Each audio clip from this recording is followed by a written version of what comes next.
And we're back for another episode of Standpoint. I'm Gabe Groisman, and you might notice that we are not in the Rumble Studios in Miami. We're again in a really special place. We've never been in this place, but I feel like every couple episodes we find ourselves somewhere interesting. We are actually in the House recording studios in Washington, D.C. with my friend Congressman Brian Mast. Brian, thanks so much for being on the show. What's up, buddy? It's always good to see you. So happy to have you here. Yeah, we've become friends over the years. Yeah, it's been a while. You've been serving since 2017. I think I was still mayor when you started, so I got to interact with you a little bit like that. Not my mayor, but a mayor in Florida. You weren't lucky enough to live in Bal Harbour. You had to be in Palm Beach and in the Space Coast, right? Even further north than Palm Beach. That's the start of my district. I live at the northern end. You live at the northern end. Yeah. Listen, people are moving up the coast little by little because prices are going so high. And just today, someone was telling me, all the house values went up so much. It's amazing. I'm like, it's not amazing because if you sell your house, you got to move somewhere, and it's all the same price. So taxes go up, the insurance goes up. Everybody deals with it in Florida. Yeah. Well, the good news is, it's because people are moving to Florida from all over the country. And I think in this building where we're sitting, not everybody realizes that, right? That people are moving to places like Florida and Tennessee and Texas because of the policies that our governors and our mayors and our officials put in place. Yeah, people looking to escape to a better place. It's almost like a new world in some of these states compared to the places that they're coming from. Yeah, it is a totally different world from the places they're coming from, like New York, etc. But look, we're thinking about what to talk about when we're going to have you today, and thanks, because your team has been amazing to coordinate this and to arrange this studio. And we're really thinking about, I always feel we're in America right now, we're fighting for America. We're fighting for what it means to be American. As American Jews, we're fighting for our place in this country, but I think more broadly speaking, all Americans are fighting for the values that make America America. And this is what I love about what you do is I feel like you embody that, not just physically, but really just your whole story, your whole life of what you've done, how you've chosen. I've watched and admired the different things that you've done throughout your career. And before we say anything serious, before we were outside, when I was outside walking in, I saw your friend from Code Pink. We'll give her a shout out. She's giving you great clips on social media with the pink keffiyeh, which in and of itself is hilarious. And I had a few words with her, some nice choice words with her. But I really should have thanked her because she's been highlighting you on social media on how to respond to the craziness that's happening around our country. Yeah, these people are ridiculous. They come in here, they cloak themselves in a veil of being pacifists, which is what many do. They come into the Capitol, I'm a this, I'm a think tank, I'm an NGO, I'm part of United Nations, I'm this. But in the end, I'm going to come here, I'm going to espouse anti-American policies, anti-policies towards our allies like Israel, ignore what goes on with the enemies of the United States of America, ignore what goes on with the enemies of our allies, and work counter to what are those things that you were speaking about, our values. And chief among those, I think you look at the American flag and you look at the United States of America, you say, what does America mean to you? And it's different for everybody to some degree. There's some commonality, but we'd probably come up with a different sentence or two to describe it. And for me, when I say, what does America mean to me? It means that I get to wake up every day and decide that today is better than yesterday. And what these people are pushing for is not that. It's an alternative America where they think there's not moral absolutes and there's not a history of friendship and a history of adversaries, and that we don't need to go out there and recognize good versus evil. And we don't need to recognize that when you have your yes be yes and your no be no, you get to an honest place and a place of justice. And that's not what they're looking for. They're looking at values that are, I wouldn't even call them values. They're looking at some part of life that really has no place in American values. Yeah, the philosophies that you hear them espousing, if we can call them that, are ones that we've seen come up and fail generation after generation in different countries that have tried socialism and communism and all these different things. And that's really what they're talking about when they're talking about equity instead of equal outcomes instead of equal opportunities and things of that nature. But let's rewind a little bit, because I know your story, but I don't know that everybody does. And I believe you enlisted in the military before 9/11. Was that right? I did, a little bit before 9/11, about a year and a half before 9/11. Joined the U.S. Army. It's all I wanted to do was be a soldier. My father served during Korea. All of my uncles served different branches of the military at different times. Great uncles served, so history was a big part of my family. And I always tell those veterans that came before me in life, you made me say, that's all I want to do. That's all I want to be is be one of you, be like you, do the things that you did. And so just a great history in our country of people that have defended our values and went out there, ultimately became a bomb technician, and as you can see, went after one too many. That's, we have some jokes that we say as bomb technicians. Our motto is initial success or total failure. And, you get it right or you get it wrong. There's not a lot of in between when it comes to it. But truthfully, I have no regrets about my time in the military, and spent some time with the Israeli military as well, and just, have been honored, blessed to be around people that look at the causes that they fight for, and they make sure that they're standing in front of good things that are worth defending, their families, their people, their values, and they exhaust themselves fully in these worthy causes that they find. That's honorable. Yeah. So we're the same age exactly. So I know what was going on in our country in the late 90s, early 2000s, before 2001, and it wasn't much, right? The world changed immediately. On September 11, 2001, I was a senior at University of Michigan, getting ready for another school day when everyone said, oh my God, we got to turn on the television, and our lives changed, right? From that moment forward, the way we looked at America and the way we looked at our adversaries, the way we looked at foreign policy, the way we felt on our day-to-day lives here changed. Can you talk a little bit about how it changed in the military? So you were serving before 9/11, what that was like when 9/11 happened, how that changed the way people looked at their service? Yeah, so I remember that moment. I was on a treadmill and looking up at the treadmill, looking up at the televisions above the treadmill, thinking, am I watching, did a drama show come on? Is there some kind of programming that's dystopian? And didn't realize in the exact moment that I was watching a live news coverage of what was taking place, and then ultimately figured that out as a few more moments went on. But that was the immediate moment for me, and the reaction in the military was as much as we had Al-Qaeda groups nipping around the heels of the United States of America and the military and our assets in different places around the globe, all of a sudden it was game on. It's exactly what you said. It was we turned the page. We turned the page to a totally different chapter where you were no longer going to nip around the heels of America. You were going to be hunted down to the farthest ends of the earth without any remorse, without any shelter, without any comfort, and we are going to find you, and we're going to prevent the opportunity for this to take place again. And that was the commitment, 100%. It became the war on terror, not a specific war with one entity, but if this is you, you are going to meet your end, and we are going to bring it to you. Right. You're either with the enemy, you're either with us or you're with the enemy. That's right. Right, which is something that we're not hearing today, which is interesting, right? That dynamic hasn't really made it this many years, 23 years later, right? That way of looking at things in our country. Right now, we're dealing with a situation where we knew when we look at the October 7, the post-October 7 world and what's going on in Israel, we knew in the hours afterwards, there's going to be a lot around the world that are going to be with Israel in that moment, but they're going to try the first chance they get to muddy the waters. And it probably didn't take 2 weeks for those waters to become muddied and the opportunity to be taken to say, well, October was 7 bad, but there was problems and there was things that shouldn't have happened there, but, and that just was that snowball that was allowed to start rolling and growing, and the moment people started to let that in, they were letting the wrong thing in. They were changing their absolutes, their moral absolutes. Yeah, well, people have lost absolutes entirely on everything, right? It's all about my truth, not the truth, right? So once you look at the world like that, anything can be anything. The Israeli ambassador to the United Nations, Gilad Erdan, on the first day, so on October 8th, was on international television, and he said something that really stuck to me.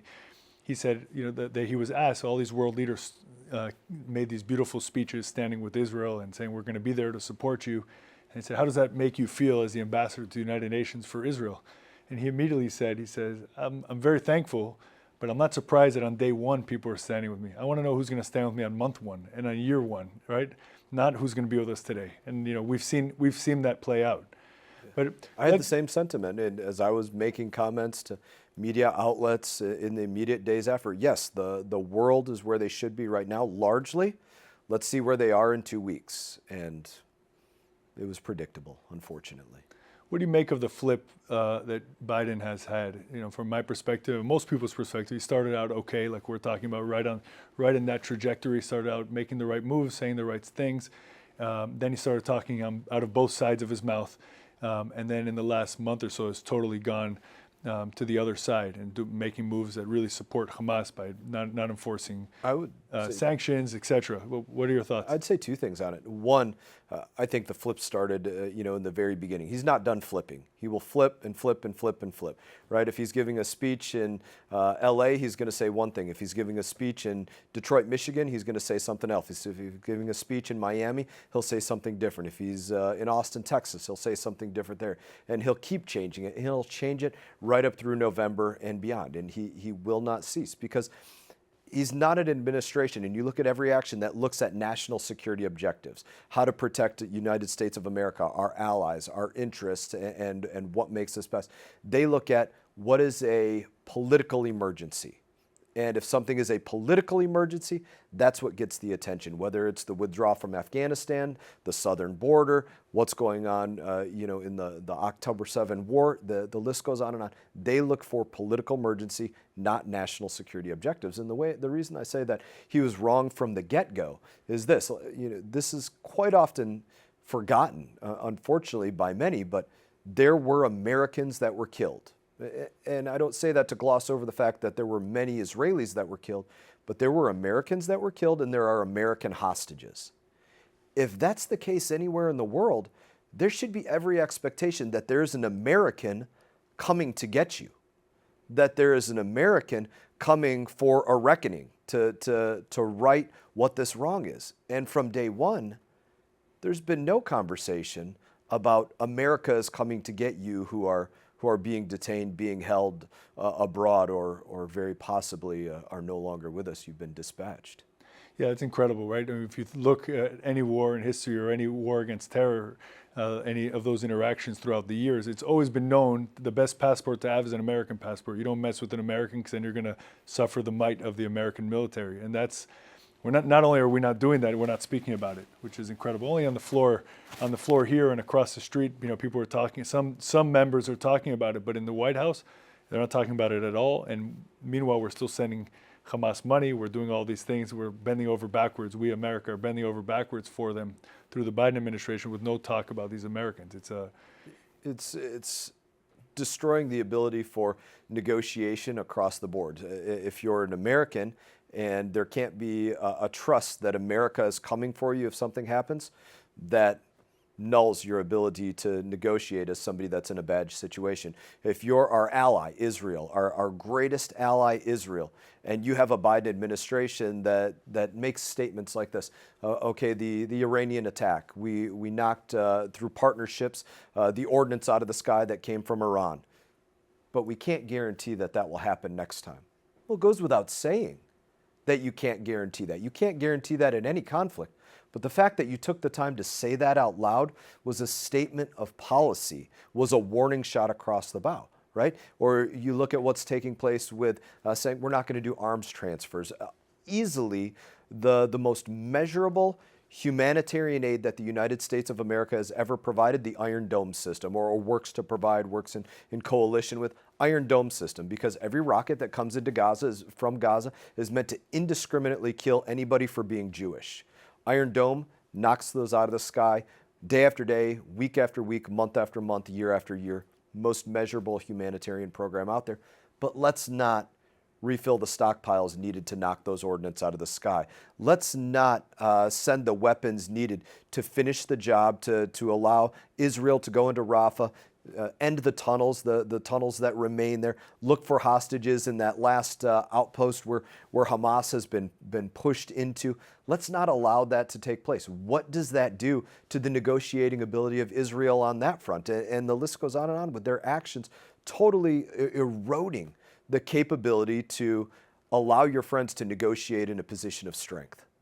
What impact do you think it has, Brian, on the other allies that we have in the region, where they see that America's not stepping up for their quote-unquote greatest ally? So we're talking about these Abraham Accord countries, the ones that were recently signed and the ones that are supposedly on deck to join, right? I mean, there's still an economic benefit to being in an Abraham Accord type thing with Israel and the United States. There's still a military alliance that's important vis-a-vis Iran, right?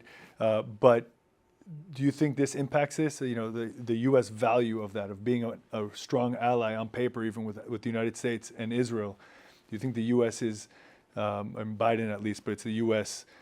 is stepping back from their obligations that you would think, their moral obligations or obligations as allies vis-a-vis Israel, is going to have an impact on that? Yeah, so when you're looking at this or wondering how other countries analyze this, it's important to realize we are dealing with states, with nation states, and each of these have their own intelligence agencies.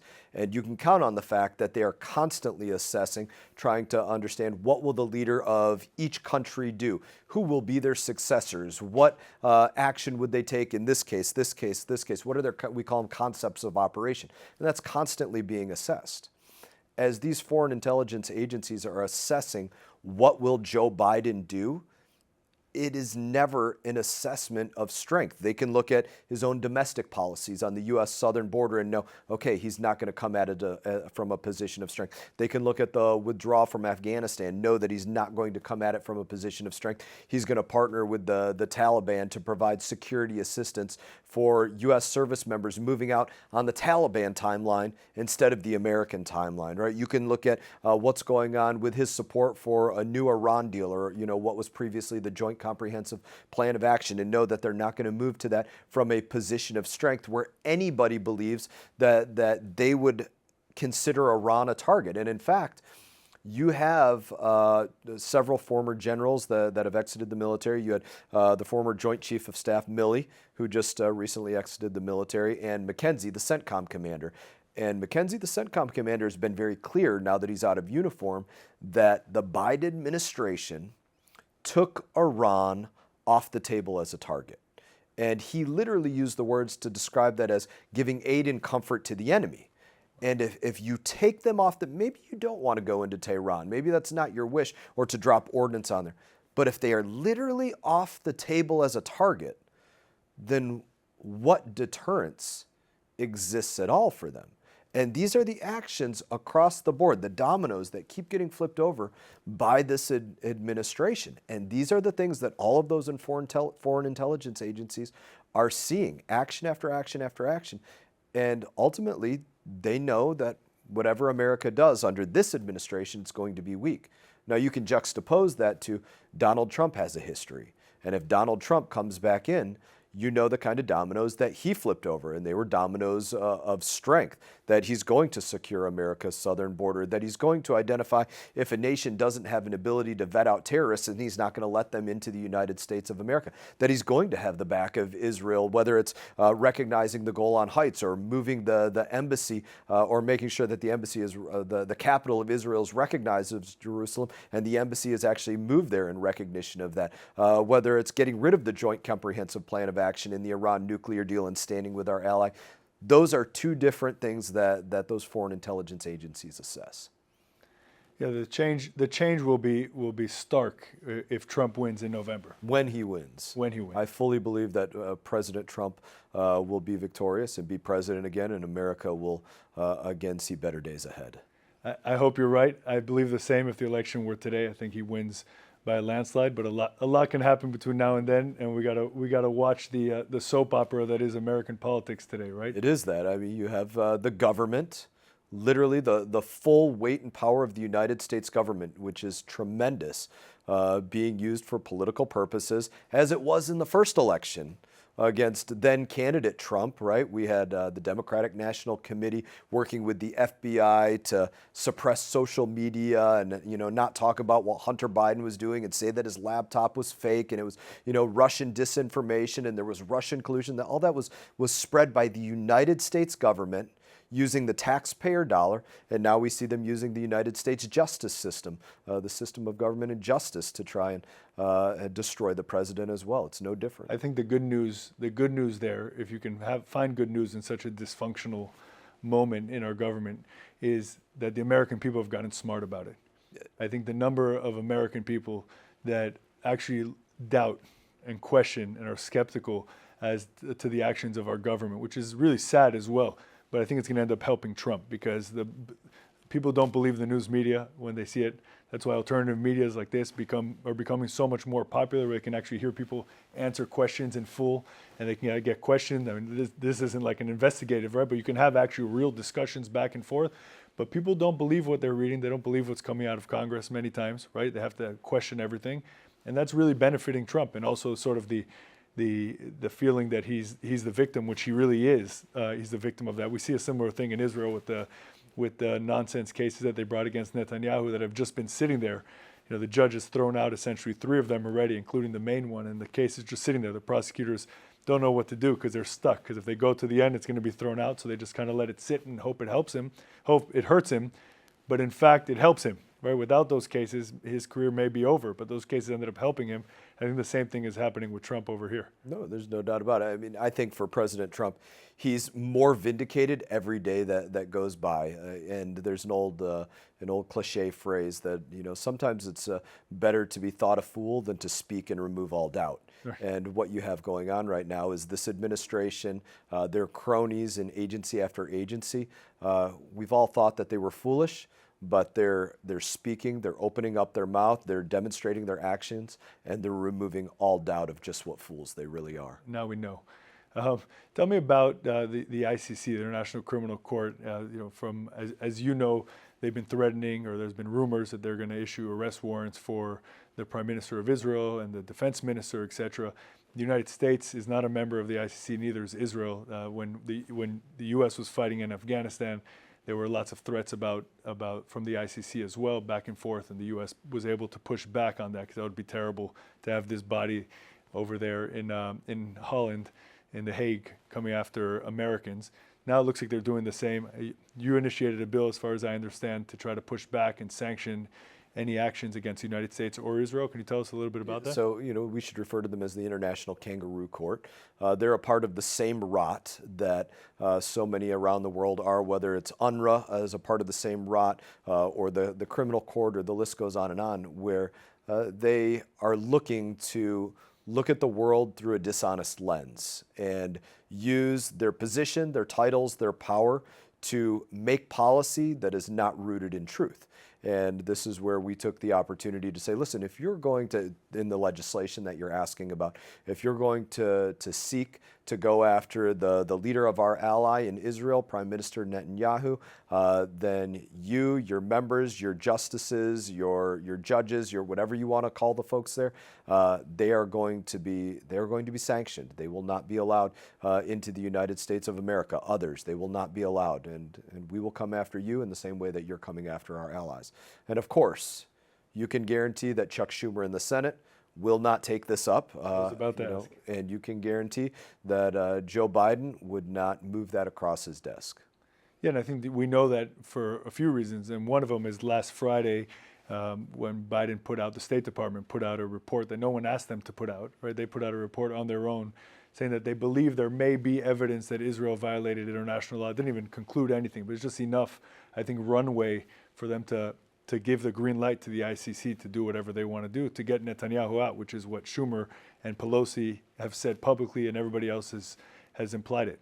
There were conclusions in it, really. You have to read deeper, but the conclusions were there is no concrete evidence that these crimes took place at all. There's absolutely video evidence, video footage of the crimes that took place against Israel, against Jews, against the people on October 7, and every week and month prior to that for years, there's tremendous footage of that.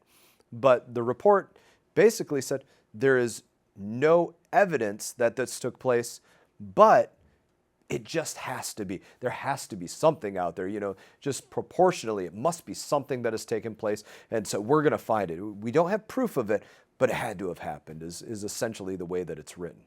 the rot in the State Department has been there for a long time, and I was talking about it with my friend on the way over here, that it's hard to get rid of it. Even Trump in his first term, hopefully his first term as president, he changed the top of the State Department, put in new ambassadors, put in new leaders.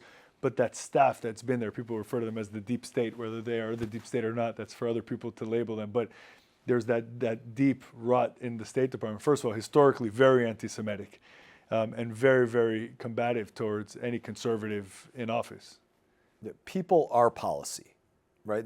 Because in so many of these agencies, the people that are working, the 50,000 people or so, let's round it to that work in the Department of State, they are the policy. Not everything comes out of the mouth of the Secretary of State, and that's it. These are the individuals that are writing grants constantly, whether for $25,000 or $5,000 or $500,000, but hundreds of thousands of these grants to country after country for all of these little things, maybe to suppress media somewhere, maybe they say to help somebody get fed somewhere or something else.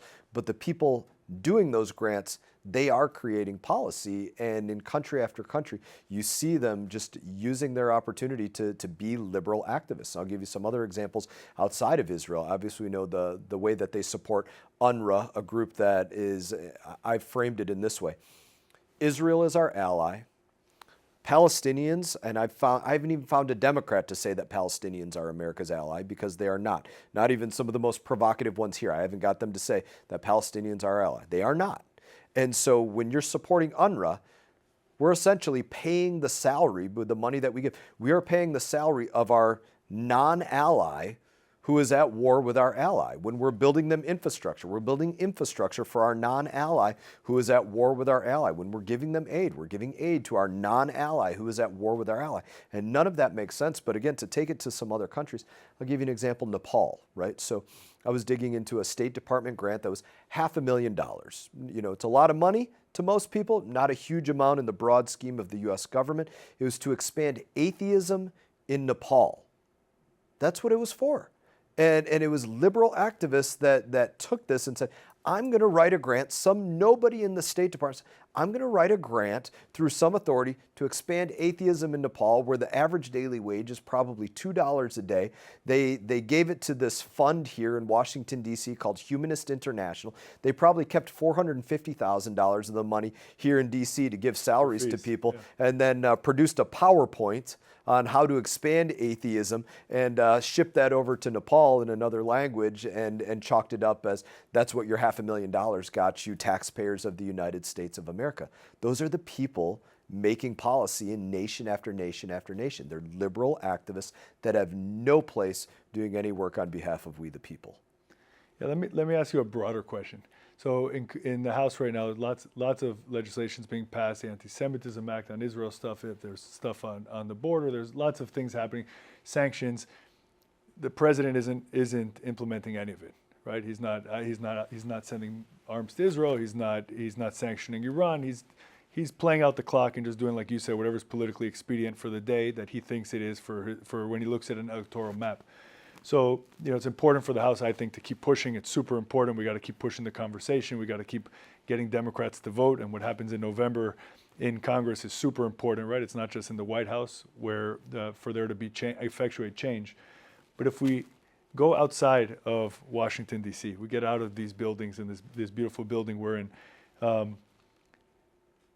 how is it that you think we can effectuate change in our society? Because we have a large portion of our society, especially if you look at 30 and under, that not just is anti-Israel. Let's zoom out beyond that, way beyond that, right? They're anti-America. They're anti the concept of America. They look at America as a colonialist enterprise, as oppressors.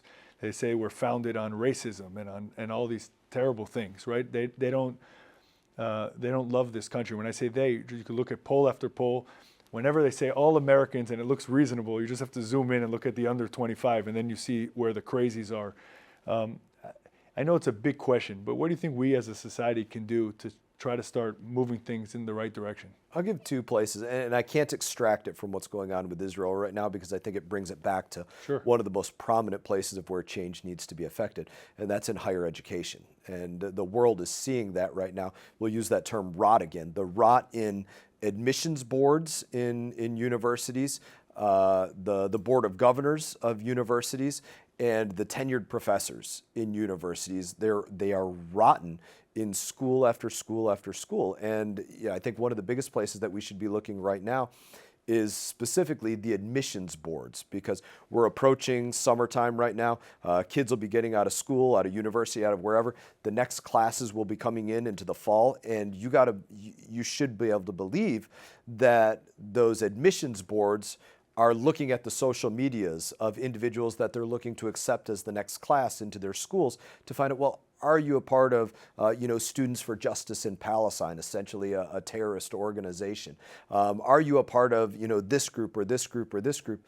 But you got to believe that across the board, they're probably looking at as many of these schools more as a prerequisite, as a reason for advancement. Yeah, the answer to the question is probably going to be yes, but it's a positive, like you're saying. So I think that's one of the places, those admissions boards, right now in this specific window of time. There needs to be a pressure that they are vetting the individuals for what they are doing right now before they're allowed into the university to become that next class of anti-Semitism. One of the other places that I say you should be looking at this is, and we'll take a page from Israel. Every family in Israel is affected by service. And while I don't think that everybody should necessarily be in military service in the United States of America, I think there are a number of forms of service that I would love to see the United States of America implement, that you serve the United States of America. You take the time to go out and be a part of the Peace Corps or the U.S. Army or the Coast Guard or wherever it might be, but you have an investment into this great country that lets you wake up every day and decide that tomorrow can be better than yesterday. Well, it's the concept that we're all rowing in the same direction. We're all going after the same goal. It's incredible that idea doesn't get more traction. I mean, now I hadn't thought of it for now, and for right now, that would be something. We're talking about an actual solution that can come out of here that can effectuate change outside. That's a tremendous one. I don't want to wrap before talking about. I know you just came back from Israel a few weeks ago. You went there maybe it was a month ago or so again, and I watched a lot of your social media there. I told you this because I ran into you in Florida, and it was very impactful watching you meet with amputees, recent amputees, showing them what you've made with your life, which is tremendous, right? And giving them that hope. And some of the speeches, there's one speech you gave, I think you were by the Western Wall with a bunch of these guys, that had me in tears. I mean, just seeing these guys. I visited Tel Shomer Hospital, the National Hospital. I think you did as well. I think you went with the Prime Minister, didn't you? I did, correct. And seeing these recent amputees right from the battlefield, sitting in the hospital, realizing what's going to go on with their life. Tell me a little bit about that trip. How'd you end up there, and what'd you experience? So I was with a group, came by invitation, a group called The Next Step. And they're called The Next Step because they deal with individuals that have lost their legs across Israel. And I had met some of them at the place that I get my prosthetic work done in Orlando, Florida. It's a place called Prosthetic and Orthotic Associates of Orlando. And I think they're probably the best prosthetics place anywhere across the globe. And that's why there have been Israeli service members there getting care. There have been Ukrainian service members there getting care, because it's such an amazing place, and they try to help people even if they may not have the means or the knowledge or other things. So I met some of these folks from Israel over there trying to get good care, and we got to know each other, and they ended up saying, listen, there are just not a lot of double above the knee amputees that are walking around in Israel. It's just not a common thing, and we have some of those amputees. In fact, we have increasingly more of them because of the war that has been taking place. Just like my injuries were war injuries. Would you come over and speak to these individuals? And the fact of the matter is, when I was injured, I was laying in a bed at one point with tubes coming out of me and not knowing what the future was exactly going to hold. If I was ever going to, carry my kids again, or rock them to sleep, or throw a baseball with them. I didn't know those things at that immediate time, and that was an emotional thing. So it mattered that there was people standing on the other side of the bed that had gone through what I had gone through, that were saying, listen, if you choose, you're going to be okay. If you choose to get out of that bed, you'll get out of that bed. If you choose to get out of that wheelchair and put on some prosthetics or learn to use them, there's going to be blood, sweat, and tears, but you will if you make that choice. And it takes these things to do it. And you got to have this commitment to do it. And your family's got to help you in these different ways. And I think it goes to one of the great things that we all have to remember, which is there's this thing in the world that you can't buy and you can't sell it. And it's called inspiration. And you don't even know exactly how you manifest inspiration, but we know when we're inspired by somebody else. And maybe the hairs stand up on the back of your neck or on your arm, and you get energy, like you're hearing the Rocky song for the first time, and you get energized. We're going to inspire the people around us. So we got to decide, are we going to be an inspiration for good or bad? But we will inspire people. So it's up to us to go out there and do that the right way. And that was an opportunity to go see my peers that had new limb loss and say, you can do it. You can get there. The world doesn't end for you. The best that you give your country will be in your future. The best that you give your family will be in your future if you make it that way. And it was a good opportunity to just be with them. It was unbelievable to watch. And it reminded me of an old friend in Israel who lost both of his legs, also above the knee. Who I won't say his name in case he doesn't want to share it publicly, but he's a known guy in Israel who's in Sayeret Matkal, one of the commando units, and he today not only does he ski everywhere, he does the chair skiing, but he's I do that too. Yeah, he's unbelievable. He goes all over, and they married this beautiful girl who won Top Chef Israel. So he's got a wife who's like a supermodel and a great chef, and he's this like daredevil guy all over the world. And I hadn't spoken to him in a while, and I saw you, and I was thinking about him. And listen, it's such an honor to sit with you, and I don't say that lightly. We're in a building now here in Congress in Washington where there's a lot of people here for the wrong reasons, and you'd say about how people need to serve their country, and I agree with that. And I serve on the Armed Service Selection Committee for Senator Rubio for the US Air Force, and I get to hear these stories of kids who want to serve. First of all, it brings a lot of inspiration and optimism to me when I hear see the best of the best that want to serve our country. But you're one of those, and you're here for the right reasons, and we need more people, more members of Congress that have served actively in the last 20 years. I'm not talking about guys who served 100 years ago. This is part of who you are. It's part of your DNA, and we're just lucky to have you. So thank you so much for your time. I know it's been a long day, and we're sitting here. At least I was able to introduce you to the House recording studios, which you hadn't seen before. Yeah, I got to find a new place in the building that I've been in for about 8 years. Yeah. So it's a beautiful studio. So I'm glad we could both get to know. Thank you so much, man. I appreciate it. Thanks. Good to see you. Thanks, everyone. Thanks for listening. Make sure to subscribe and follow and all the great things you do to support podcasts. Thanks.